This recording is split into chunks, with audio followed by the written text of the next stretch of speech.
मेरे मित्र के घर जाने से पहले मेरे पास कुछ होना चाहिए जो मैं अपने मित्र को ले जाकर के प्रदान करूं, और मेरे पास तो कुछ है नहीं तो मैं अपने मित्र को क्या दूंगा। तो जब इस प्रकार से कहा तो सुशीला ने कहा, देखो प्रभु आप इसकी चिंता मत करो, इसकी चिंता मैं आपके मित्र के पास कुछ ले जाने के लिए कुछ ना कुछ व्यवस्था किए देती हूँ, पर आप जाइए अपने मित्र से मिल करके आइए। इधर सुदामा जी तैयारी करने लगे अपने मित्र से मिलने की, और इधर सुशीला माता अपने पड़ोसन के घर जाकर के 4 घरों में गई और 4 घरों से एक एक मुट्ठी चावल लेकर के आई। या चित्वा चतुरो मुष्टेन विप्रान पृथुक तंडुलान शैलदंडेन तान बद्ध्वा भरत्रे प्रादादुपायनम्। 4 घर से जाकर के माता सुशीला 4 मुट्ठी चावल लेकर के आई, और चावल तो मिल गया पर उसको किसमें बांधा जाए कुछ मिला ही नहीं। तो घर में एक सड़ा सड़ाया वस्त्र पड़ा हुआ था, उन वस्त्रों को एक टुकड़े के ऊपर दूसरा टुकड़ा और दूसरे टुकड़े के ऊपर तीसरा टुकड़ा, इस प्रकार से कई टुकड़ों को जोड़ करके फिर 4 मुट्ठी चावल को बांध करके अपने पति देव के हाथ में दे दिया। सुदामा जी निकल पड़े, और सुदामा जी जब जा रहे थे तो सुदामा जी से सुशीला ने कहा, देखो महाराज जब आपकी भेंट आपके मित्र से होगी तो एकांत में जब आप होइएगा तो अपने मित्र से मेरी एक सूचना सुना दीजिएगा। सुदामा जी ने कहा, ठीक है देवी बता दो क्या कहना है। तो सुशीला ने कहा, देखो आप अपने मित्र से कहिएगा कि एक माह कोई पाख में दो एकादशी होय, मेरे घर गोपाल जी नित्य एकादशी होय। आज जब आपके परम प्रिय मित्र भगवान श्री कृष्ण चंद्र द्वारिकाधीश की भेंट आपकी होगी और आप एकांत में जब मिलेंगे तो उनसे एक सूचना कह देना कि आपके भक्त 1 महीने में 2 एकादशी का व्रत करते हैं, और हे प्रभु आपकी कृपा से आपके आशीर्वाद से हमारे घर में रोज एकादशी का व्रत होता है। सुदामा जी चल पड़े, प्रभु का नाम संकीर्तन करते हुए सुदामा जी चल पड़े। रात्रि हो गई, एक वटवृक्ष के नीचे जाकर के सुदामा जी विश्राम करने लगे, और जब सुदामा जी विश्राम करने लगे तो विश्राम करते करते सुदामा जी सो गए। भगवान दौड़े दौड़े आए, सोए हुए सुदामा को यहाँ से उठाए और ले जाकर के द्वारिकापुरी में सुला दिया। इधर जब सुदामा जी के नेत्र खुले तो देखा बड़ी बड़ी लंबी लंबी महल पुलियां दिखाई दे रही हैं। तो एक द्वारिकावासी के पास जाकर के सुदामा जी ने पूछा, भैया हमको द्वारिकापुरी जाना है, किधर से जाएं? तो द्वारिकावासी हंसने लगा, अरे महाराज आप द्वारिकापुरी में ही खड़े हुए हैं। सुदामा जी ने कहा, राम राम मैं इतनी जल्दी आ गया द्वारिकापुरी में, हमको पता ही नहीं चला। और एक बात बताओ, अगर यही द्वारिकापुरी है तो इसमें मेरो कृष्ण कन्हैया कहाँ रोको है? तो द्वारिकावासी ने कहा, महाराज मोहल्ला बताइए, गली नंबर बताइए, सेक्टर नंबर बताइए, मकान नंबर बताइए, तब जा करके पता लगाया जाए। इतना लंबा चौड़ा द्वारिका है, इसमें आपका कन्हैया कौन है? कन्हैया नाम के कई व्यक्ति रह रहे हैं यहाँ पर। सुदामा जी ने कहा, देखो भैया वो मेरे बचपन को मित्र है, या नाते मैं आपको कन्हैया कहूँ, बाकी आपको नाम श्री कृष्णचंद्र है। जैसे इतना सुना द्वारिकावासी घबरा गया, राम राम आप मेरे महाराज का नाम ले रहे हैं? आपको शायद पता नहीं कि महाराज का नाम ऐसे नहीं लिया जाता है, महाराज का नाम बड़े आदर के साथ लिया जाता है। राजाधिराज महाराजा द्वारिकाधीश भगवान श्री कृष्णचंद्र। सुदामा जी मुस्कुरा करके बोले, जय हो भैया, आपको इतना लंबा चौड़ा नाम है गए, पर आपको तुम जान ही गए हो, इसलिए बताओ उसका घर कहाँ है? द्वारिकावासी ने कहा, ये पंक्तिवत जितने महल तुमको दिखाई दे रहे हैं ये सब द्वारिकाधीश के महल हैं, किसी भी महल में जाकर के आप प्रवेश कर जाइए। सुदामा जी वहां से चले, एक चमकता हुआ महल दिखाई दिया, तो उस चमकते हुए महल में सुदामा जी प्रवेश कर गए।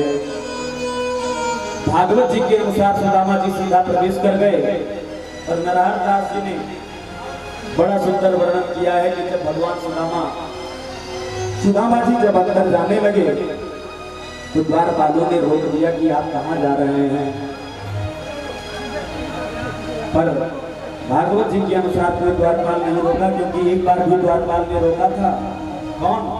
जय विजय नाम के पास उन्होंने सनकादिकों को रोका तो भ्रकुटी टेढ़ी करके सनकादिकों ने 3 जन्म के लिए महाराज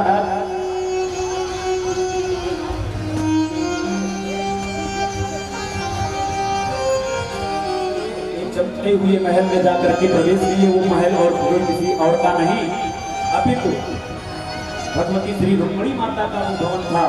भगवान रुक्मिणी माता के साथ बैठे हुए थे। जैसे सुदामा का दर्शन किए, दौड़ करके आए, सुदामा जी को ले जाकर के अपने सिंहासन पर बिठा दिए और सिंहासन पर बिठाने के बाद में भगवान ने रुक्मिणी माता की तरफ इशारा करते हुए कहा, देवी जाओ जल का पात्र लेकर के आओ, ब्राह्मण का चरण मुझको धुलना है। रुक्मिणी माता जब तक जल का पात्र और जल लेकर के आती, तब तक भगवान ने अपने नेत्रों से ही सुदामा जी के पैरों का प्रक्षालन कर दिया। बोल कृष्ण कन्हैया लाल की, पैरों का प्रक्षालन कर दिया। इसके बाद में सुंदर वस्त्र पहनाए, सुंदर स्नान कराया, वस्त्र पहनाया, भोजन कराया। और जब भोजन से निवृत्त हो गए तो दोनों मित्र एकांत में बैठ करके पूरी रात्रि बात करते रहे। इधर जब भगवान ने कहा, मित्र लगता है आप मेरे स्वभाव को भूल गए हैं, यहाँ पर आपको किसने भेजा है? भगवान ने सुदामा जी ने सारी कथा सुनाई और अंत में जो सुशीला माता ने कहा था उस कथा को जब भगवान ने सुनाई, सुदामा जी ने भगवान को सुनाई तो भगवान को बड़ा कष्ट हुआ। भगवान ने नेत्र बंद कर लिए, नेत्रों में अश्रुपात होने लगा। भगवान ने कहा, होनी थी सो है गई, अब ना ऐसी होया, भाभी तेरे महल में नित्य द्वार सी होया। आज जो होना था वो हो गया, अब ऐसा होने वाला नहीं है। इसलिए भाभी आपके भवन में अब नित्य द्वादशी होगा, ऐसा आशीर्वाद भगवान ने दिया।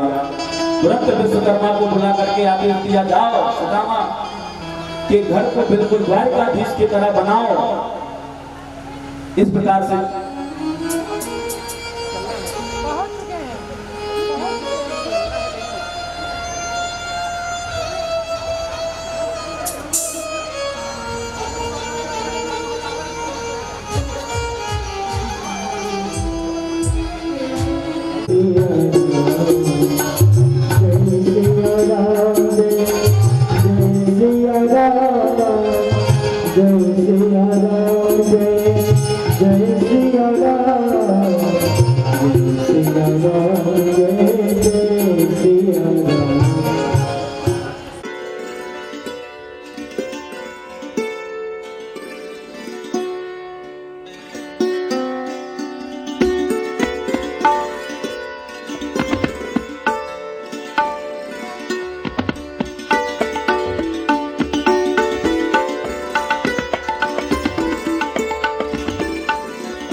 शांतिर्ब्रह्मा शांतिः सर्वगं शांतिः शांतिरेव शांतिः शामा शांतिरेधि यतो यतः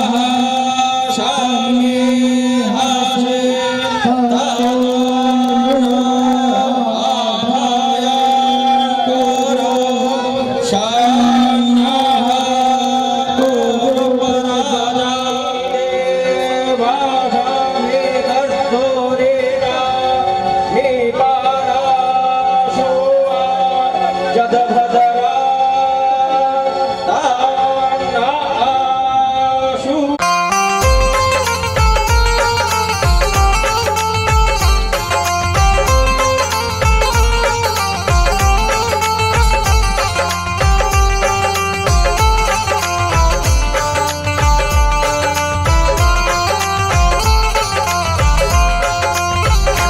नगरी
गुरुदेव तुम्हारे चरणों में शतकोटि प्रणाम हमारा है। मेरी नैया पार लगा देना, कितनों को पार उतारा है। गुरुदेव तुम्हारे चरणों में शतकोटि प्रणाम हमारा है। मेरी नैया पार लगा देना, कितनों को पार उतारा है। गुरुदेव तुम्हारे चरणों में।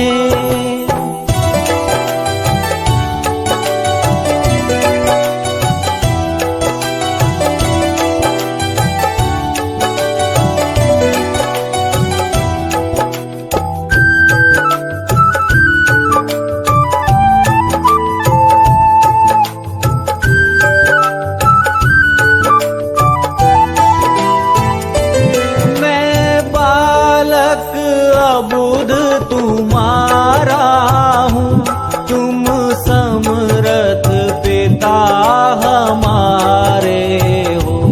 मैं बालक अबुध तुम्हारा हूँ, तुम समर्थ पिता हमारे हो।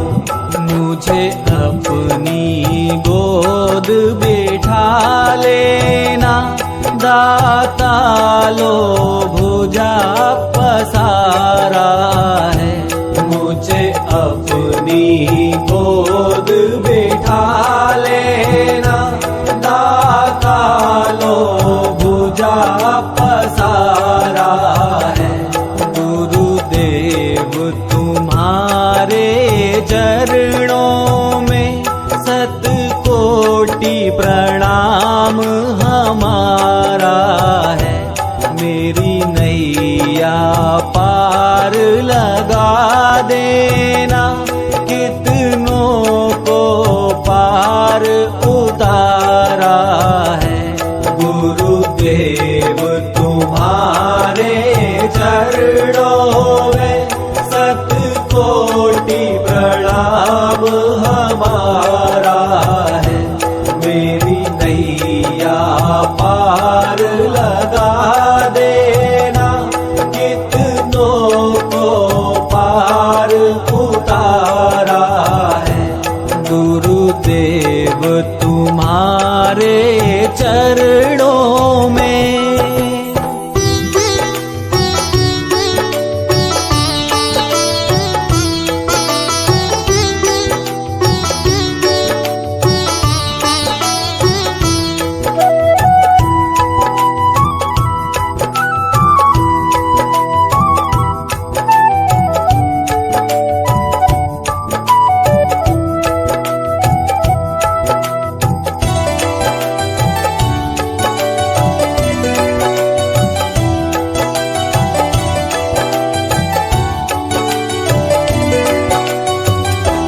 यद्यपि संसारी ज्वाला है, हम पर प्रहार कर जाती है। यद्यपि संसारी ज्वाला है, हम पर प्रहार कर जाती है। पर शीतल करती रहती है तेरी शीतल अमृत धारा है। पर शीतल करती रहती है तेरी शीतल अमृत धारा है। गुरुदेव तुम्हारे चरणों में शतकोटि प्रणाम हमारा है। मेरी नैया पार लगा देना, कितनों को पार उतारा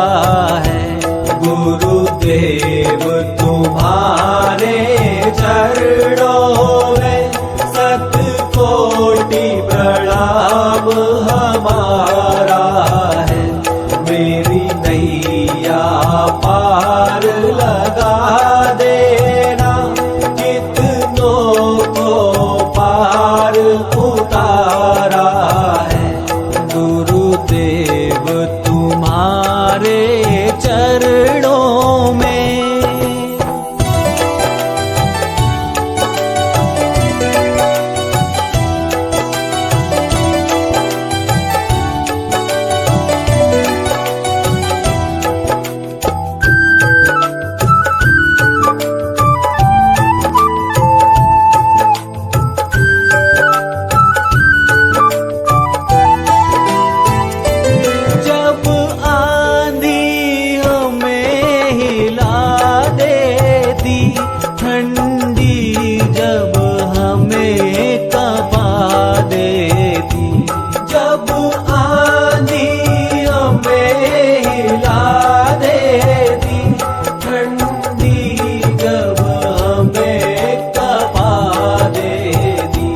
मुस्कान तुम्हारे अधीरों की दे जाती हमें सहारा है। मुस्कान तुम्हारे अधीरों की दे जाती हमें सहारा है। गुरुदेव तुम्हारे चरणों में सतकोटि प्रणाम हमारा है। मेरी नैया पार। ओम नमो गवन्नारस्तुल्यवै गुरुजितेन्द्रियं प्रतिमतां वरिष्ठं दातात्मजां बालयोगमुक्तं श्रीरामदूतं शरणं प्रपद्ये। वन्दे विदेहतनया पदपुण्डरीकं कैशोरसौरभसमाहितयोगिचित्तं हन्तं प्रतापमनिसम्मुनिहंससेव्यं सन्मानसालपरपीतपरागपुञ्जं दुर्वागनं धुतितनुतरुणाब्जनेत्रं हेमाम्बरं भूषणभूषणाङ्गं कन्दर्पतोटकमनीय किशोरमूर्तिं पूर्तिं मनोरथं भवभज जानकीं तं।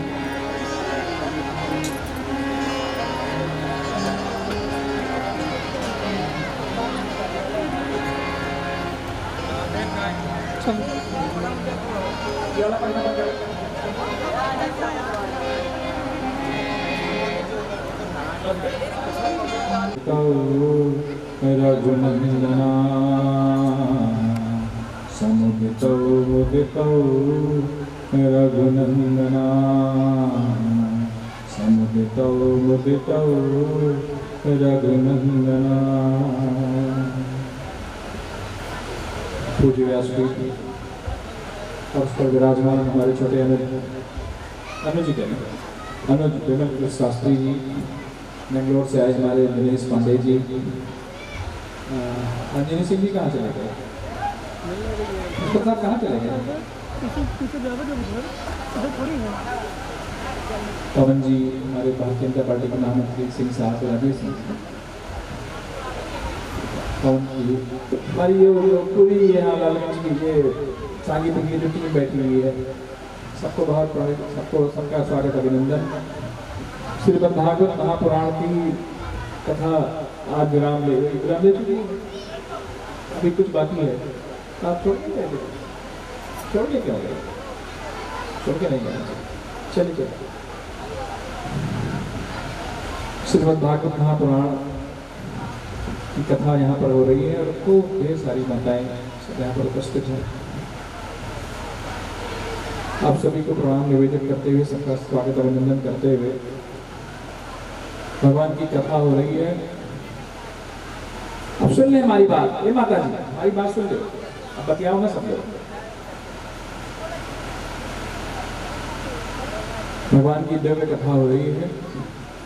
कथा के माध्यम से भगवान को प्राप्त करने का, कथा भी भगवान को प्राप्ति करने का एक साधन है। तो महर्षि वाल्मीकि ने जो भगवान को 14 साधन बताए ना, जिसके कारण जिससे भगवान की प्राप्ति होती है, उसने जो पहला जो साधन बताया वो कथा का ही बताया और कहा है कि जिनके श्रवण समुद्र समाना, कथा तुम्हार सुभग सरि नाना, मन ही निरंतर हो ही न बोले। यानी जिन्होंने अपने कानों की विस्तृति उस तरह से कर ली है जैसे समुद्र की स्थिति होती है, और जिन्होंने अपने कानों को समुद्र का चरित्र विकसित कर लिया है, उनको कथा के माध्यम से भगवान की प्राप्ति होती है। और आप सोचो ना कि कहाँ कथा, कहाँ समुद्र, कहाँ भगवान, क्या सामंजस्य इसका। तो प्रवृत्ति की बात है। प्रवृत्ति क्या है? प्रवृत्ति है कि समुद्र की प्रकृति यह है कि उसमें जितनी भी नदियों का जल आता रहता है वो उसमें समाहित होता है, जाता रहता है। समुद्र कभी उसे अस्वीकार नहीं करता है। नदी का जल अच्छा है, साफ है, निर्मल है, मलिन है, सुगंधित है, सुवासित है, इसे कोई समुद्र का बहुत लेना लाना नहीं। जल उसमें प्रभावित होता रहता है, समुद्र से स्वीकार करता है। फिर हम लोग कानों की हमारी क्या दशा है? हमारे दो प्राय हम लोग दिन भर कुछ ना कुछ सुनते रहते हैं। अब सुनने का क्या विज्ञान है? सुनने में कौन सी ऐसी महारत हासिल हो जाए कि उस सुनने के माध्यम से भगवान की प्राप्ति हो जाए? तो सुनने के माध्यम से प्राय हम लोग 24 घंटे में कुछ ना कुछ सुनते ही रहते हैं। और जब से हम लोग हमारा जन्म हुआ, हम लोग होश संभाले हैं, जब से हम लोग सुनने लायक हैं, तब से कुछ ना कुछ सुनते ही रहते हैं। लेकिन 24 घंटे में हम ढेर सारी बातें ऐसे सुनते हैं कि जो इस कान से सुनते हैं और इस कान से निकल जाएगा। कोई ऐसी बात होती है जिसको श्रवण करने से वो बात हमारे जीवन में उसका अनुच्छाप पड़ जाता है और वो जीवन भर उसकी स्मृति हमारे मन में। और वो स्मृति कैसे बनती है? वो स्मृति बनती है कि जब सुनना कानों से ना हो, शब्द तो कान में जाए, ध्वनि तो कान में जाए, लेकिन कान न सुने, उसे हृदय सुने।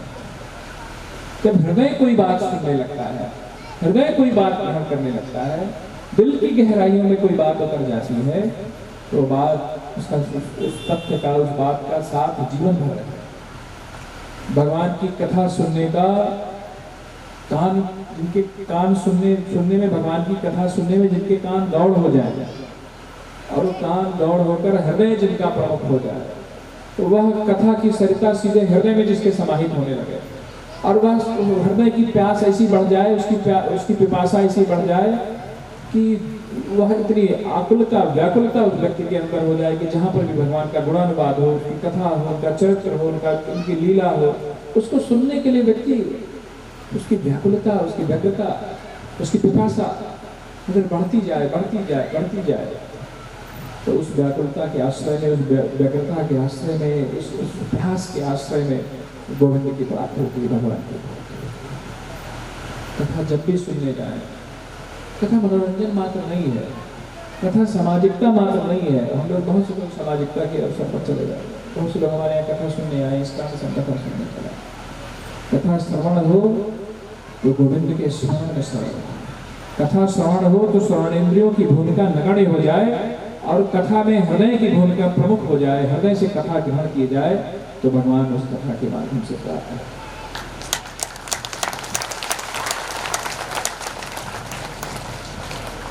क्योंकि हमारा हृदय जो है ना, हमारी मति जो है ना, हमारा मन जो है ना, वो बहुत से तो दिन भर 24 घंटे इधर उधर दौड़ता रहता है। बहुत सी बातें उसमें आती है। जो बात नहीं आती है, यही बात नहीं आती है कि हमारा जन्म जिसके कारण है, हमारा अस्तित्व जिसके कारण है, हम उसे कैसे स्मरण। और स्मरण तभी होगा जब आपके हृदय का संबंध कथा के माध्यम से, कथानक के माध्यम से गोविंद से।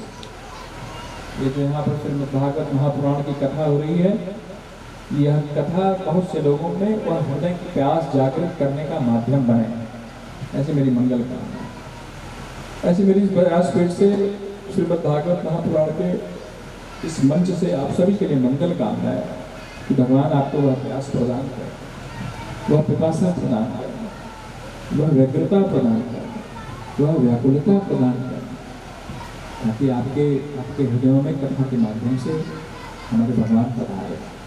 क्योंकि व्यक्ति हर एक समय के बाद सारी उपलब्धियां, सारी चीजें दौड़ लग जाए, कहीं ना कहीं कुछ जो सूनापन है, कहीं ना कुछ रीकापन है, कहीं कहीं कुछ असंतुष्टि है, कहीं ना कहीं जो थोड़ा और प्राप्त बन जाने की जो भावना है, और व्यक्ति को जीवन भर परेशान करे। पूर्णता तो भगवान को प्राप्त होने लगे, संतुष्टि तो गोविंद को प्राप्त होने लगे। तो उस प्राप्ति का माध्यम यह कथा बने, या आयोजन बने, या आपका यह व्यासपीठ से जो निवेदन हो रहा है बने, ऐसी मंगल कामना है। और एक आखिरी बात कहकर अपनी वाणी को विराम दूंगा